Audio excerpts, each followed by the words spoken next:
9 de maio, Dia das Mães. A maternidade é comemorada há muito tempo. Começou na Grécia Antiga e no século XV, na Inglaterra, os operários tinham um dia por ano para ficar com suas mães.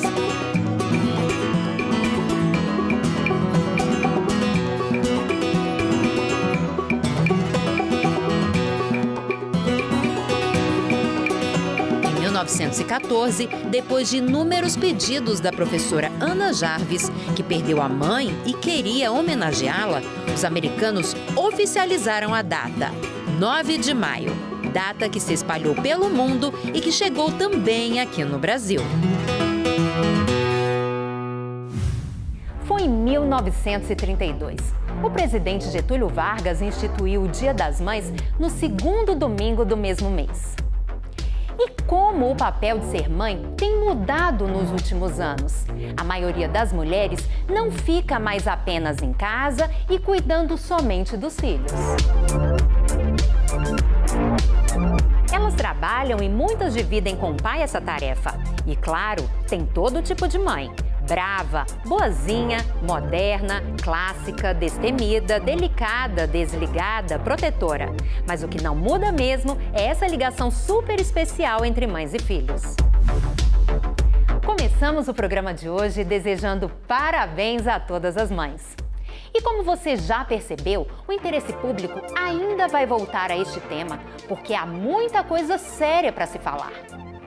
Quer um exemplo? Aleitamento materno. Ele é fundamental para o desenvolvimento de toda criança, fortalece os anticorpos, ossos, músculos, cria vínculos entre mãe e filho. Mas e quando o bebê está internado numa UTI? O que fazer? Amamentar é um ato de amor, um período único tanto na vida da mãe quanto do bebê. E esse vínculo deve ser prioridade até mesmo quando os pequenos precisam de cuidados em uma UTI neonatal. Vitor está em observação por causa de um problema no coração, mas tem a sorte de poder mamar tranquilamente. Muito bom mesmo, importante para ele, né? Porque eu prefiro que ele receba o meu leite mesmo. Já a Elisa acabou de ser operada e não está conseguindo sugar, mas a mamãe Bruna tira o leite todos os dias e coloca na sonda para ela se alimentar. Só ela começar a comer o leitinho que ela já está começando a se desenvolver mais, né? O leite materno é a melhor maneira de garantir os nutrientes necessários aos recém-nascidos até os 6 meses de idade. E também protege os bebês contra doenças e infecções. No Distrito Federal, a Lei 5.374 de 1993 obriga todos os hospitais que tenham UTI neonatal a oferecer espaço para que as mães possam extrair o leite ou amamentar os bebês. Atualmente a gente tem uma rede onde é composta, tanto na rede pública como na rede privada, de banco de leite humano ou poste de coleta, para que essas crianças da UTI recebam leite da própria mãe quando a mãe está presente ou leite humano de banco quando isso não é possível. O que é lei há 26 anos nos hospitais do Distrito Federal ainda não é regulamentado em muitos estados. Em São Paulo, por exemplo, alguns pais recorreram ao Ministério Público Federal para ter o direito de alimentar seus filhos internados em UTIs neonatal com leite natural. Esse pai conta que sua esposa foi impedida pelo Hospital Santa Catarina, em São Paulo, de alimentar seu filho internado na UTI neonatal, porque o hospital não tinha estrutura nem funcionários disponíveis. Era nosso direito de alimentar o Felipe continuamente com leite materno, e que aquela opção que o hospital não estava dizendo que era possível, do aleitamento por leite de forma, não nos era satisfatória. Então, e isso foi um momento bastante difícil, porque além da situação bastante vulnerável que a criança se encontrava, os pais também em uma situação de muita vulnerabilidade, a última coisa que você quer se preocupar é ter esse tipo de embate. O fato motivou o Ministério Público Federal em São Paulo e o Hospital Santa Catarina a firmarem um termo de ajustamento de conduta, no qual o hospital se comprometeu a sempre observar as práticas do Ministério da Saúde para fomentar a amamentação e manter o acompanhamento da mãe em todo o processo. É um direito da criança, é um direito dos pais. E vale lembrar que, em relação às crianças, a Constituição determina que tem que haver uma prioridade absoluta no seu atendimento. No caso de descumprimento dos compromissos assumidos, o hospital deverá pagar multa diária de R$ 3.000, situação que serve de exemplo para que outros hospitais não criem barreiras e sim incentivem a amamentação nas UTIs. É muito importante, assim, a gente veio o leite, né, ela tira aqui, né, já dá direto para ele, né, mesmo ele não mamando diretamente no seio ainda, né, mas a gente vê que é o leite dela mesmo, né.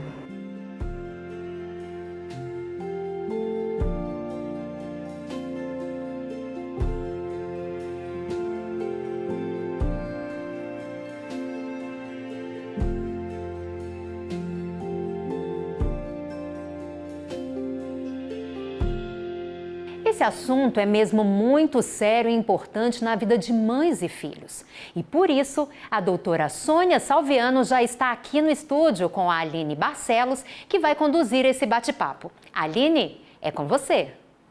Obrigada, Juliana. Nunca é demais a gente reforçar que o leite materno deve ser o único alimento do bebê até os 6 meses de vida. A gente já está aqui no estúdio com a médica pediatra, doutora Sônia Salviano. Doutora Sônia, muito obrigada pela participação. Explica pra gente, né, quais são as vantagens, né, na saúde do bebê que é alimentado com leite materno. A vantagem que eu acho assim de maior interesse nesse momento é o melhor desenvolvimento cerebral, né? Muitas pesquisas já mostram que o bebê que mama peito, né, e preferencialmente aquele que mama só peito até os 6 meses, sem água, sem mais nada, e depois dos 6 meses continua mamando até pelo menos os 2 anos de idade, essa criança com certeza vai ter um coeficiente de inteligência superior. Agora, doutora Sônia, depois dos 6 meses, né, quando os pais já começam a introduzir outros alimentos, eles devem também simultaneamente dar o leite materno para a criança também? Com certeza, as crianças devem continuar após os 6 meses mamando no peito também até pelo menos os 2 anos de idade. Agora, no caso das crianças, dos bebês que estão internados nas UTIs, em quais situações que deve-se fazer o uso do leite materno por meio da sonda e em quais situações que já pode ali tentar ver uma alimentação, um outro tipo de alimento para a criança? Então, as crianças internadas, né, principalmente nos primeiros dias de vida, os bebês prematuros, né, de uma forma geral, se ele nasce com mais de 34 semanas de idade gestacional, ele já tem a sucção desenvolvida. Então, esse bebê já pode ter condição de mamar no peito. Agora, se ele tem um processo infeccioso, uma alteração respiratória, um problema pulmonar, um problema cardíaco, pode ser que ele não tenha condição de mamar no peito da mãe. Então, nessa circunstância, está indicado prioritariamente o leite humano ordenhado, doado a um banco de leite, né, devidamente pasteurizado, para ser ofertado a essas crianças. Claro que, geralmente, a mãe está junto ou próximo dessa criança. Então, preferir sempre o leite da própria mãe.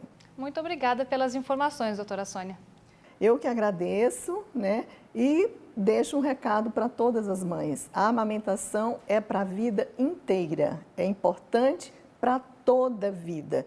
É capaz de reduzir toda essa gama de doenças que hoje acomete o ser adulto, né? E ressaltando muito a questão da obesidade, da hipertensão, das doenças cardíacas, que são causas importantes de mortes na idade adulta e que a amamentação está aí, pronta para prevenir, né? O leite está sempre pronto, limpo, esterilizado e é de graça, né? Só tem que querer. Só tem que querer, melhor não existe. Tá ótimo, obrigada. Obrigada a vocês. E tem muito mais no Interesse Público de hoje. Vamos conferir? Na última reportagem da série, a gente mostra que o projeto Ministério Público pela Educação chega a Duque de Caxias, no Rio de Janeiro. Barragens de rejeitos são fiscalizadas em Pitinga, no interior do Amazonas. Denúncias de comércio ilegal de imóveis do programa Minha Casa Minha Vida são investigadas em Sergipe.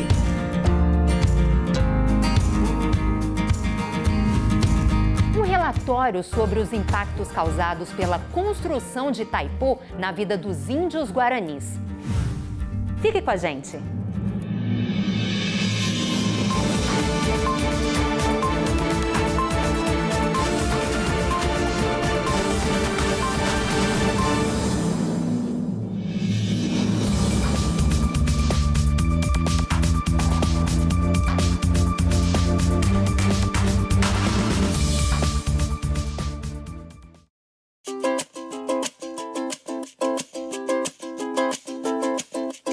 Hoje em dia é comum fazer o curso de medicina em outro país. Muitos optam por uma faculdade no exterior. Mas depois de formado, para exercer a profissão no Brasil, é preciso revalidar o diploma. O custo atual para isso é de aproximadamente R$ 600 e é feito por meio de uma prova, o Revalida, que é aplicada pelo INEP. O custo não pode ser exorbitante. No Amazonas, uma universidade cobrou R$ 5.000 pela inscrição e foi obrigada, depois de intervenção do MPF, a devolver parte do valor ao profissional. Se você teve um problema parecido, veja como resolver nas nossas redes sociais. Em Sergipe, estão comercializando imóveis do programa Minha Casa Minha Vida. É depois do intervalo.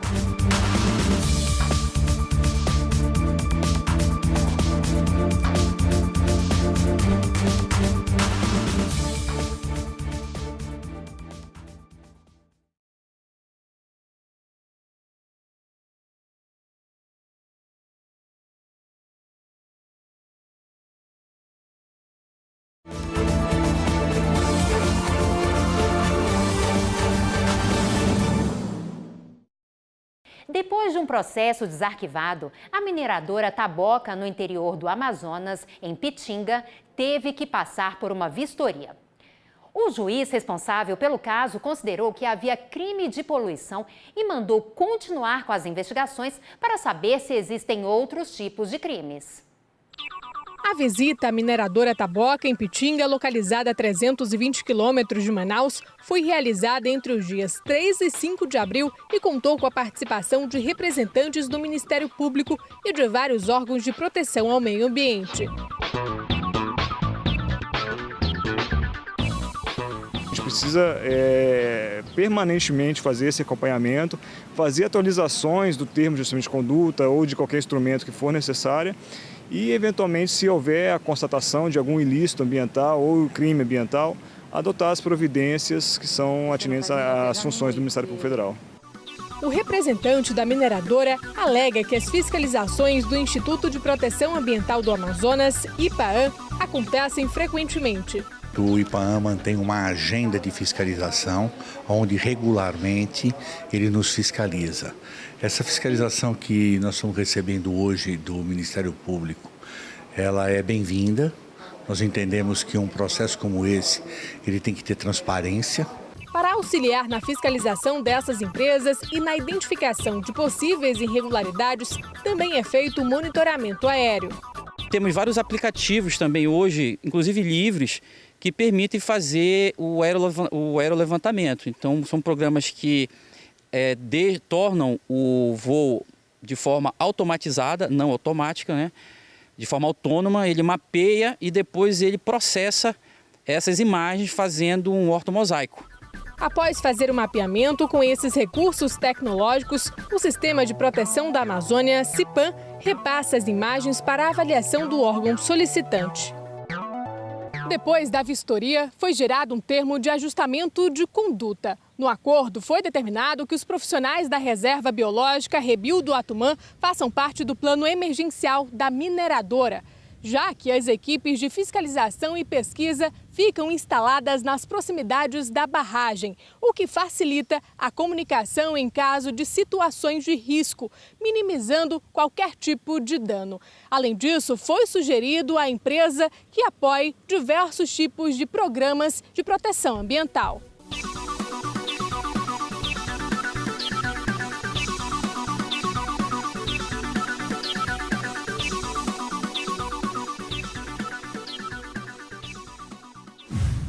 Em Sergipe, o Ministério Público descobriu que imóveis do programa Minha Casa Minha Vida estão sendo comercializados. Absurdo, né? E mais, em um dos residenciais tem até um esquema de invasão comandado por presidiários. Dona Vânia é moradora de uma das 544 unidades habitacionais do residencial Marcelo Deda. Mais de 90% das moradias são habitadas por famílias que antes moravam em áreas de risco. Mas há um ano, o Ministério Público Federal, num trabalho em conjunto com a Prefeitura da Barra dos Coqueiros, em Sergipe, conseguiu na Justiça o bloqueio dessas unidades. E sem passar por qualquer sorteio, as famílias foram trazidas de lá para cá, à medida que as construções irregulares iam sendo demolidas. Agora, no novo endereço, a realidade é outra. As ruas são pavimentadas, a gente tem banheiro, o apartamento é bem arejado, bem arrumadinho, né? Então, melhorou bastante, né? A qualidade de vida da gente, bastante mesmo. Parecia que tudo estava indo muito bem até que apareceu um problema. Alguns dos beneficiados iniciaram um comércio ilegal dos imóveis. É que por serem do programa Minha Casa Minha Vida, nenhum destes apartamentos podem ser vendidos ou alugados. Uma operação conjunta do Ministério Público Federal com as polícias Federal, Civil e Militar constatou que pelo menos 150 unidades habitacionais estão ocupadas por não proprietários. São inquilinos que pagam aluguel ou estão em fase de compra e venda do imóvel. Quem aluga, quem empresta e quem vende, salvo demonstração em contrário, é um grande indício de que não precisa daquela moradia. E se não precisa, ela será retomada para que possamos entregar realmente aquelas pessoas que necessitam de uma moradia digna, porque este é o grande objetivo do programa Minha Casa Minha Vida. Pela conduta irregular, os contratos serão rescindidos, os imóveis devolvidos ao programa e os beneficiários que fazem uso desse comércio ilegal terão que pagar multa pela quebra do contrato e ainda poderão responder a processo criminal. Outra situação constatada no residencial foi um esquema de invasão dos imóveis comandado por presidiários. Pessoas de dentro do presídio indicando, quem poderia ou não morar nesses imóveis. Foi aí que entrou a atuação da Polícia Civil e Militar aqui da Barra, e posteriormente, ou em conjunto com o Ministério Público Federal, conseguimos fazer o recadastramento das 544 unidades do Marcelo Deda para que todo mundo que foi beneficiado com o programa, de fato, pudesse residir na sua unidade. Só nos últimos 7 anos, o município da Barra dos Coqueiros reduziu em 70% as áreas de proteção ocupadas irregularmente. Já foram retiradas 1.500 construções dessas regiões. E para evitar novas ocupações nesses locais, projetos estão em andamento.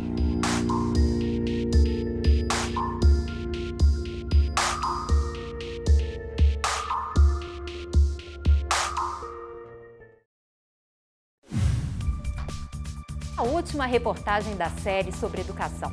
O projeto MP Edu, que vai começar em Duque de Caxias, no Rio de Janeiro.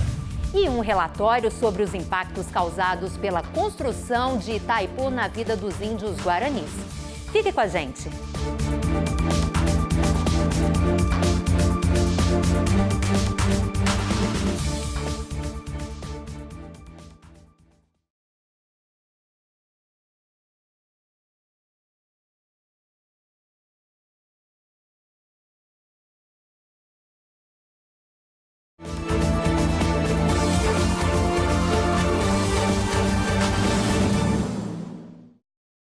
A hidrelétrica de Itaipu, no Paraná, foi construída pelo Brasil em parceria com o Paraguai.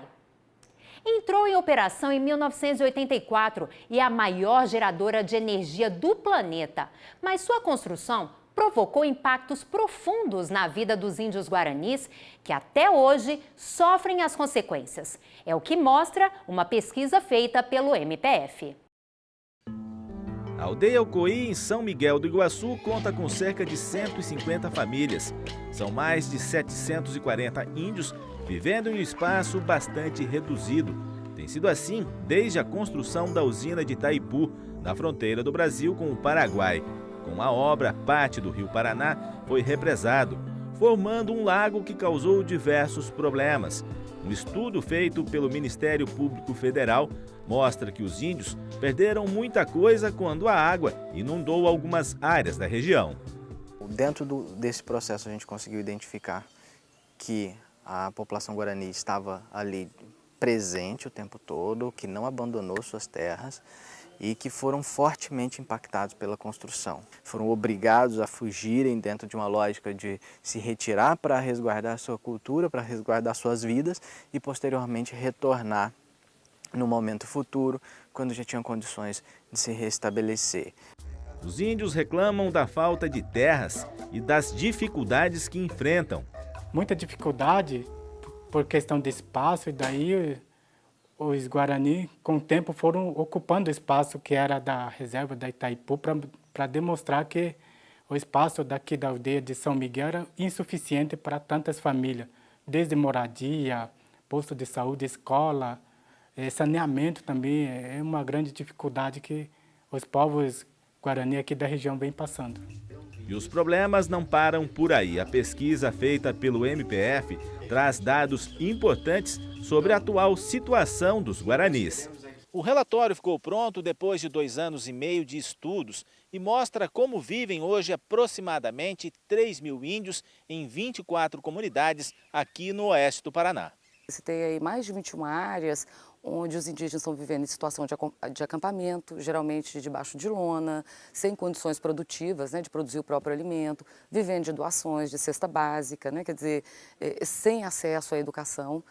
No último dia 25 de abril, representantes indígenas Avá-Guarani tiveram um encontro em Brasília com a Procuradora-Geral da República, Raquel Dodge. Na oportunidade, os índios receberam em mãos o relatório. A procuradora acredita que o trabalho deve servir de base para a atuação do Ministério Público em favor desta causa. A análise quer deixar claro os direitos indígenas como garantia de organização, permanência em suas terras, garantia social e de costumes e manutenção da cultura. A pesquisa foi entregue em forma de livro aos líderes de várias comunidades indígenas da região. Esse relatório será encaminhado às diversas instituições envolvidas, à própria Itaipu. Espera-se aí que haja uma resposta, né, do Estado brasileiro. O que se espera é que Itaipu e órgãos de Estado e de governo se debrucem sobre essas conclusões e que possa, de fato, inaugurar aí uma nova fase de relação do Estado, mas, sobretudo, da sociedade brasileira com o povo Guarani.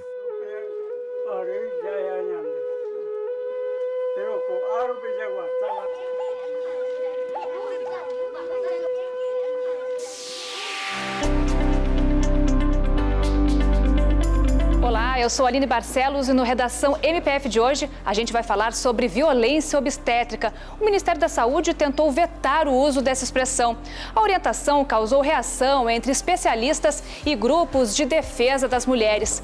O Ministério Público recomendou que o Ministério da Saúde esclareça para a sociedade que esse é um termo já usado em documentos científicos e também pela população e que o trabalho deve ser feito no sentido de impedir a violência obstétrica e não acabar com o uso desse tipo de expressão nos hospitais. E mais, a Procuradora-Geral da República, Raquel Dodge, entende que uma pessoa condenada criminalmente com sentença transitada em julgado, ou seja, que não caibam mais recursos, está impedida de exercer os direitos políticos. Para a Procuradora, a condenação criminal transitada em julgado é incompatível com o exercício de mandatos eletivos, como de presidente da República e de governador.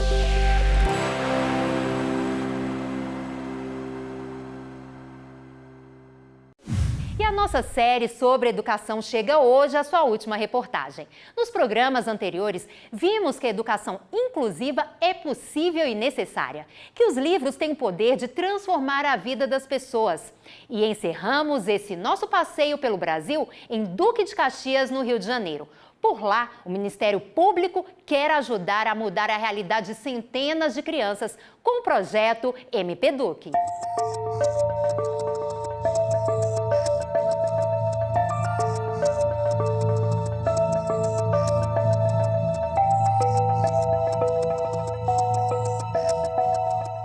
Quando se fala em educação, a situação é complicada em Duque de Caxias. O descaso com a situação das escolas resultou na primeira audiência do programa Ministério Público pela Educação, MPEDUC.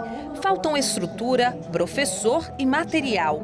Para entender melhor os problemas, a professora Renata levou cartinhas dos alunos ao MP, com várias reclamações sobre o material escolar recebido. E a gente está na espera 3 anos por esse material e quando ele chega de péssima qualidade. Então os alunos fizeram uma pequena produção de texto de denúncia ao Ministério Público, né, para estar assim, fazendo o papel deles, que é da cidadania, relatando, eles descreveram, cada um pegou o seu material e descreveu qual o problema desse material.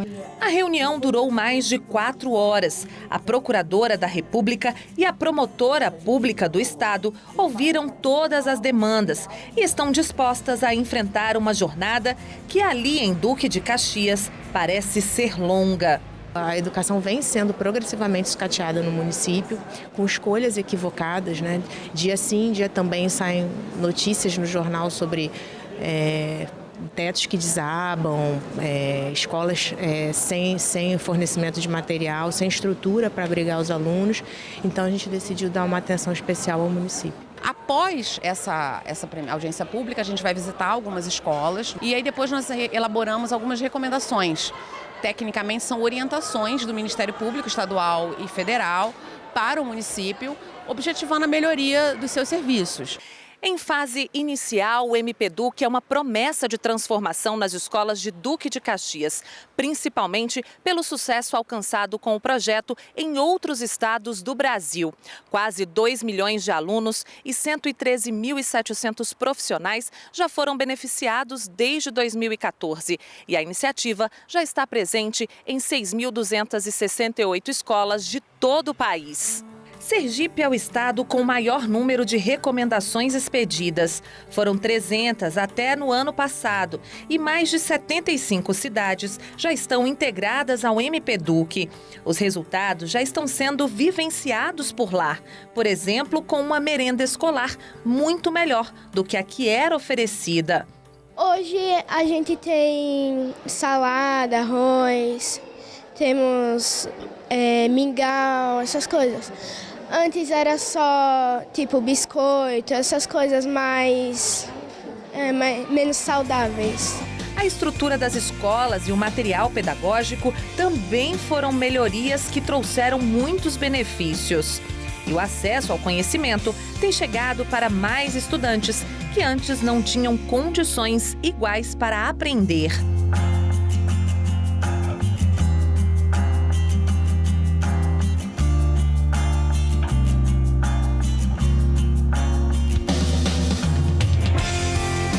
Chegamos ao final do programa, mas você pode continuar acompanhando as informações pelas redes sociais do MPF. O nosso e-mail para contato está aí na tela. Agradeço a sua companhia e até a semana que vem.